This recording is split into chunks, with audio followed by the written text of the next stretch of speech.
So Roxy and I are on our way to the park, and it's looking very different. You can already see on the sidewalk all that black, that's snow melting, and that's what we get. In our Canadian spring, it's one big watery, muddy mess. And I'm so not complaining, it's melting! I love how these videos are turning into a weather report on Canada. Look at this. Look at this mess. Look at this. Isn't that crazy? Oh yeah, just a few park benches.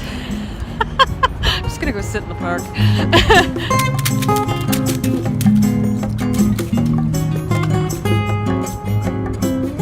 Hi, I'm Michèle Duquet. Welcome to my channel, Soulful and Unplugged, and this is the mascot, Roxy. He's so sweet. Today, I do want to talk about the ego. She does that. You want to go outside, don't you? Again. She's really fidgety. I put her on my lap and she doesn't want to be on my lap. Do you want to go off? You want to go off? Oh, yeah? Okay, we go. Okay, I'll let you go off. There we go. All right.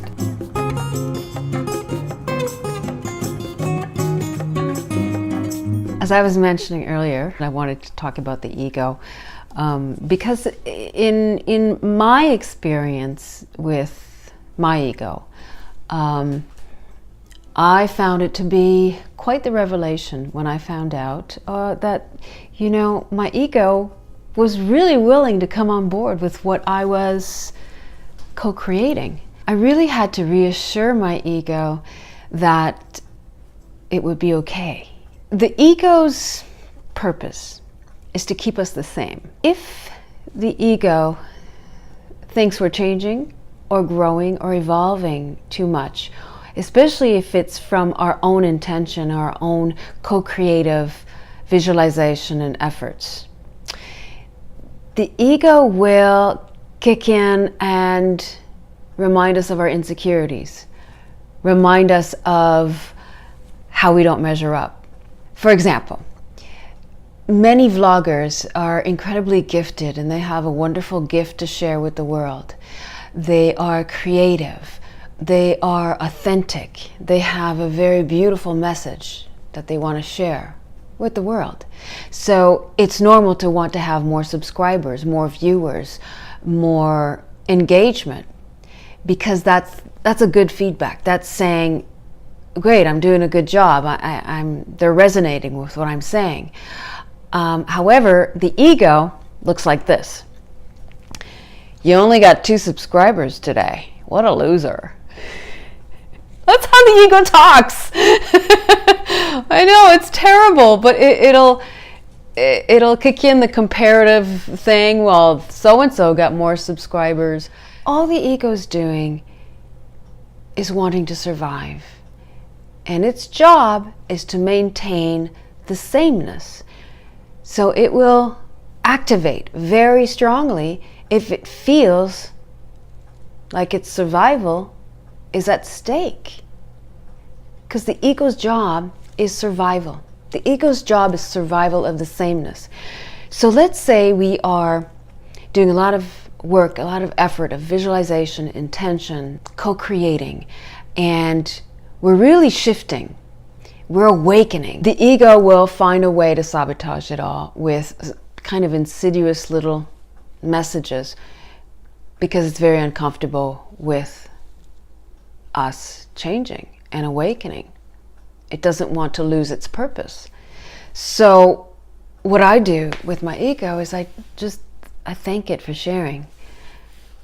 You know, I really, really thank it for sharing, and I enter into a relationship with my ego. I have a very, very friendly relationship. I have a loving relationship with my ego, and I tell it, thank you for sharing. I really, really appreciate you sharing. And I just want you to know, don't worry.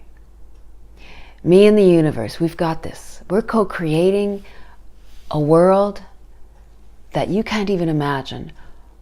But once we enter into that frequency and we are in that energetic field of frequency, you're going to love it. And you're going to be so happy that you came along for the ride. The ego will remind us of our insecurities, will remind us of you know, it's just a matter of noticing and saying, thank you for sharing, but I got this. Me and the universe, we got this. Don't you worry. And over time, with the practice of discernment, awareness, mindfulness, meditation, the ego, I promise you, comes on board, stops its loud messages. The other way that it expresses itself is through the body. Imagine this, you're meditating and you're really in a good place and your nose starts to get itchy and all of a sudden you have to go to the bathroom or your knee starts bugging you. That is also the ego expressing itself in the body, because the body also will rebel against change. So healing and the journey towards healing will involve rebellion from the body.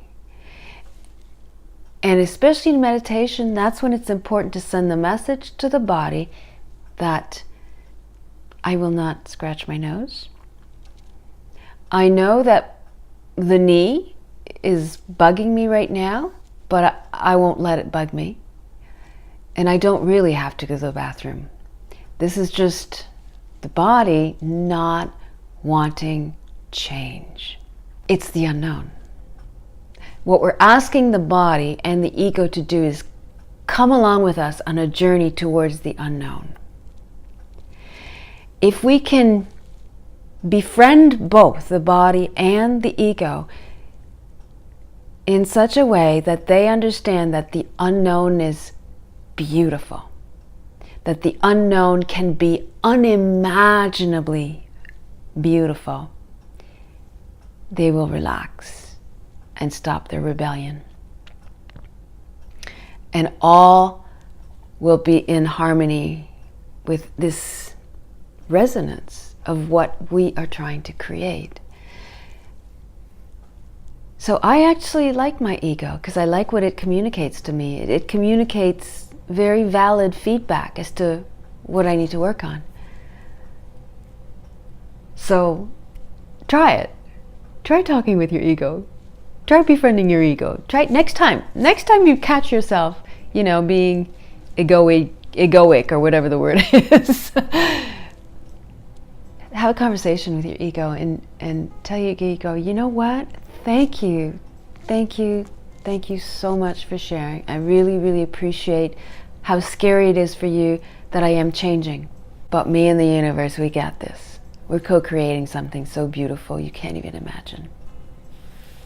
Try it. All right. So I post every Monday, 2 o'clock.